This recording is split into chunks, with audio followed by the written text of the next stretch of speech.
IPL 2026 ಇನ್ನೇನು ಆರಂಭವಾಗ್ತಾ ಇದೆ. ಆದ್ರೆ ಆರಂಭವಾದ ಮೇಲೆ IPL ನಮ್ಮ RCB ಫ್ಯಾನ್ಸ್ ಗಳ ಮನಸ್ಸನ್ನ ಕದಿಯೋದು ಖಚಿತ ಆಗಿರ್ಬೋದು. ಆದ್ರೆ ಇನ್ನ ಮ್ಯಾಚ್ ಸ್ಟಾರ್ಟ್ ಆಗೇ ಇಲ್ಲ, ಆಗ್ಲೇ ಇವರು ನಮ್ಮ ಮನಸ್ಸನ್ನ ಮತ್ತೊಂದು ಬಾರಿ ಕದ್ದಿದ್ದಾರೆ. ಸೊ ಏನು ಅಂತ ಅಂದ್ರೆ ಇಲ್ಲಿ IPL ಅಂದ್ರೆ ಚಿನ್ನಸ್ವಾಮಿ ಸ್ಟೇಡಿಯಂ ನಲ್ಲಿ ಇಡೀ ಸ್ಟೇಡಿಯಂ ನ 11 ಸೀಟ್ ಗಳನ್ನ ಫಾರ್ ಎವರ್ ಖಾಲಿ ಬಿಡಲಾಗಿದೆ. ಸೊ ಈ ಒಂದು 11 ಸೀಟ್ಸ್ ಗಳನ್ನು ಕೂಡ ಒಂಥರ ರಿಜಿಸ್ಟರ್ ಮಾಡಿ ಇಟ್ಬಿಟ್ಟಿದ್ದಾರೆ. ಸೊ ಯಾಕೆ ಅಂತ ಅಂದ್ರೆ ಹೋದ ವರ್ಷ IPL ಸೀಸನ್ ನಲ್ಲಿ RCB ಗೆದ್ದಿತ್ತು. ಸೊ ಈ ಒಂದು ಗೆಲುವಿನ ಕಾರಣದಿಂದ ಕಾಲ್ ತುಳಿತಕ್ಕೆ 11 ಜನರು ಬಲಿಯಾಗಿರ್ತಾರೆ.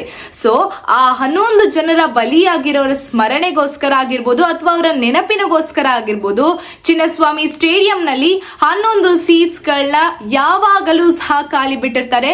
ಬರೀ IPL ಮ್ಯಾಚ್ ಅಷ್ಟೇ ಅಲ್ಲ, ಯಾವುದೇ ಅಂತಾರಾಷ್ಟ್ರೀಯ ಮ್ಯಾಚ್ ನಡೆದ್ರೂ ಕೂಡ ಇಲ್ಲಿ ಈ ಒಂದು 11 ಸೀಟ್ ಗಳು ಏನಿವೆ ಈ 11 ಸೀಟ್ ಗಳನ್ನ ಪ್ರೀ ಲಾಕ್ ಮಾಡಿರ್ತಾರೆ. ಸೊ ಈ ಒಂದು 11 ಸೀಟ್ ನಲ್ಲಿ ಹೋದ್ ಸೀಸನ್ ನಲ್ಲಿ ಕಾಲ್ ತುಳಿತಕ್ಕೆ ಸತ್ತಿರುವವರ ನೆನಪಿನಲ್ಲಿ ಈ ಒಂದು 11 ಸೀಟ್ ಗಳು ಇದೆ.